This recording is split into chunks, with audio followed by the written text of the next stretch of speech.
Aquesta és l'exposició de Freya Powell, I'll Smile and I'm Not Sad, Somric i no estic trista, i altres passats presents. És la tercera exposició del cicle Blanc, sota, negre, treballs des de l'imperceptible, que estem fent des del gener i és un cicle que durarà fins al gener de l'any següent. En aquest cas hem convidat, després de l'artista Blanca Casas i Arza, a Freya Powell.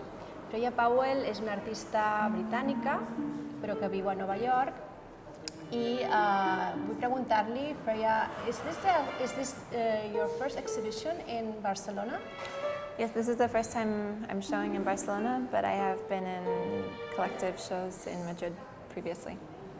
We are going to see the first work, the one that was very important for us, for our cycle. Let's go. Okay.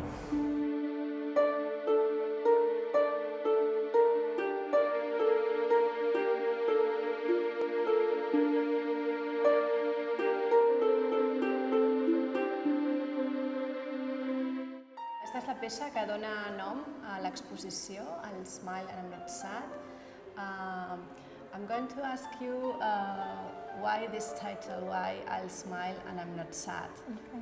The title is taken, the video as a whole is taking parts of the last statements of death row inmates in Texas before the execution. So the title, I'll Smile and I'm Not Sad, is taken from one of these last statements. Pots explicar-nos com vas arribar a buscar, diguem-ne, a trobar aquests documents dels testimonis escrits de presos condemnats a mort que estan oberts al públic i penjats a internet. Com se't va acudir d'anar-los a buscar? Okay. So the video starts with the date September 21st, 2011, which is the date that Troy Anthony Davis was executed in the state of Georgia. And it was a highly publicized execution, and so I was watching the television coverage of the execution, and while the process was being delayed because there was a possibility that he was indeed innocent, another person was executed in the state of Texas. So it was through research that my husband actually came across this public archive on the website of the Department of Justice in Texas. Què esperes que la gent faci, rebent aquestes paraules? Per què, diguem-ne, decideixes presentar-les així?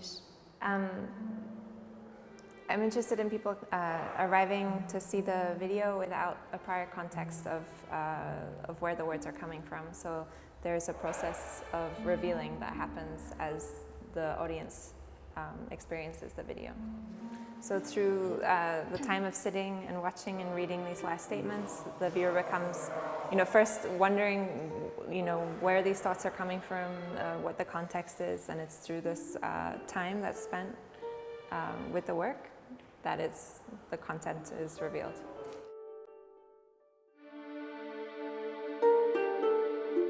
Quins són el significat dels números, de les dates que surten en el vídeo?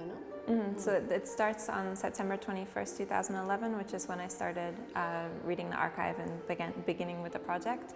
And the video goes backwards in time as how I experienced the archive, starting at the most recent execution and then going backwards to the beginning of the archive, which is I believe December 7th, 1982.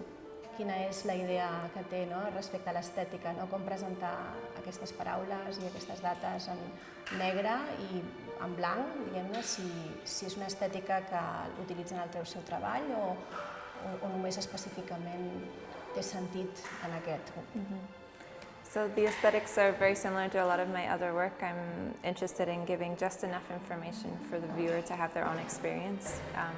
With this work in particular, you're just seeing white text on a black screen. So it's as though the thoughts were appearing out of sort of a nothing, out of a void. And there's this sort of sense of drawing with light.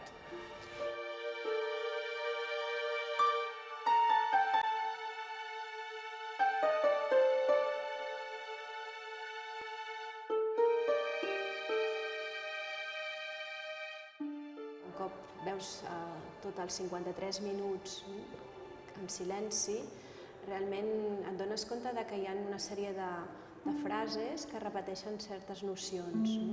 Li pregunto si realment ella ha seleccionat perquè hi hagi aquests punts comuns o bé va ser una selecció dels que més li emocionaven o els que més li tocaven. When I was beginning the research and reading through the last statements, there were some points that were reoccurring. So I sort of began thinking about this, again, the psychology, the sort of state of mind of the person.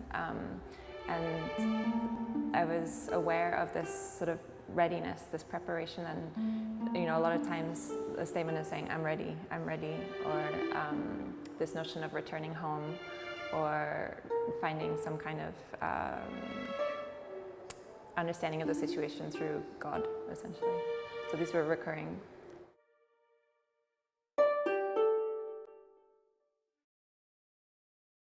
La primera vez que le enseñé a alguien una canción mía, compuesta por mí.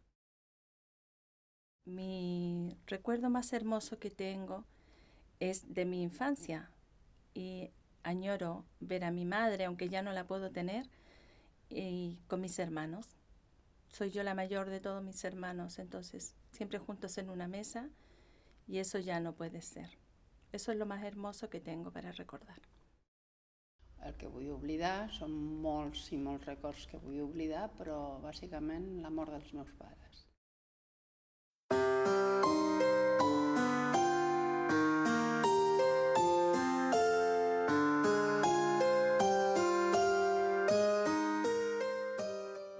Aquesta és una peça que va començar l'any 2013 com un projecte en procés i que ha realitzat una part d'aquest procés aquí a Barcelona. Li pregunto a la Freya si ens pot explicar una mica com va començar o on va començar aquesta peça. In Greek mythology, there is the river Lethe and the river Mnemosyne.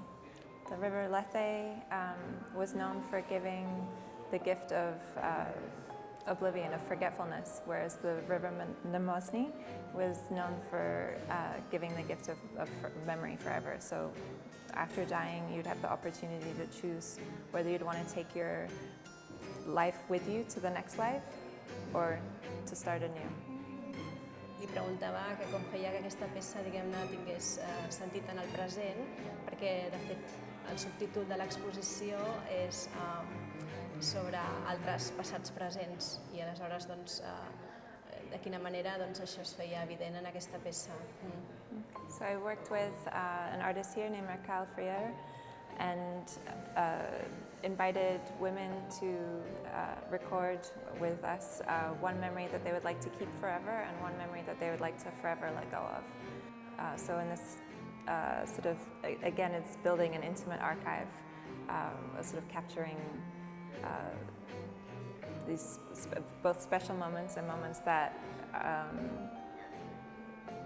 it's best to leave behind. So, well, currently there's this effort to record, to hold on to things from the past. I'm also interested in this notion that it's okay to let go. There's some things that it's best to forget. Has tingut l'oportunitat de sentir, traduït el que les dones ens han volgut compartir de records i què penses que porta a l'obra? I have, and it's very interesting because the memories are very similar, if not almost the same, as those that I've been collecting in the United States. So it's moments of childbirth, of death, those are the strongest. But I guess one difference that I've noticed here is people have been recalling the political situation here in Spain as something that they're not, that they don't want to see, they don't want to remember, they want to move on from. Dee-da-dee-dit. Dee-da-dee-dit.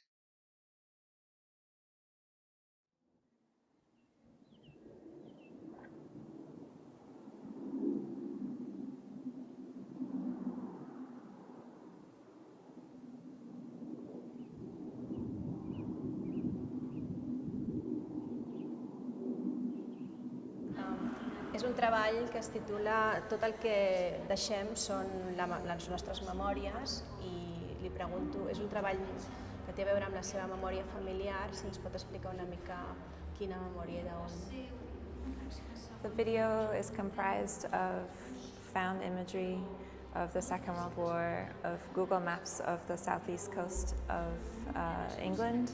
So joining this imagery and the sound from the sound mirrors, there's a voiceover from my mother speaking, recalling a memory of her father, so my grandfather, who was in the signals during the Second World War, and the signals is like the division of communication. And he was an expert on Morse code. So the memory that she's recalling in this video is that he was so in sync, so fluent. He was so fluent in Morse code that anytime, he was constantly translating things that he would see into Morse code. So she has memories of walking down the street and him translating the billboard into Morse code. Podríem parlar d'aquests dos treballs en relació perquè tant estèticament com a l'estructura del treball té molta relació. Un d'ells és aquest vídeo monocanal que es titula When I Ruled the World, que està fet el 2010, i l'altre és una producció d'una edició que es titula Proximity i també té a veure amb la història colonial, amb la història més dels països i del poder, diguem-ne. Seria la memòria del poder, diguem-ne. Quina és la connexió, aquella veu, a més, estèticament entre els dos treballs? So both works are using my colonial heritage as a starting point for looking at territories that have been occupied or countries that have been ruled. And then in this piece, Proximity, talking about the 26 countries that the United States has bombed since the Second World War. So essentially, this piece is showing that the new form of imperialism or colonialism is through bombing.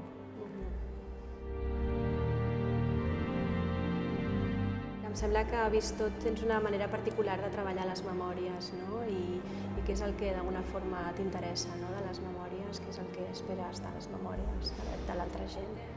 If history is the recording of memory without the tears, I'm interested in creating a space for the tears.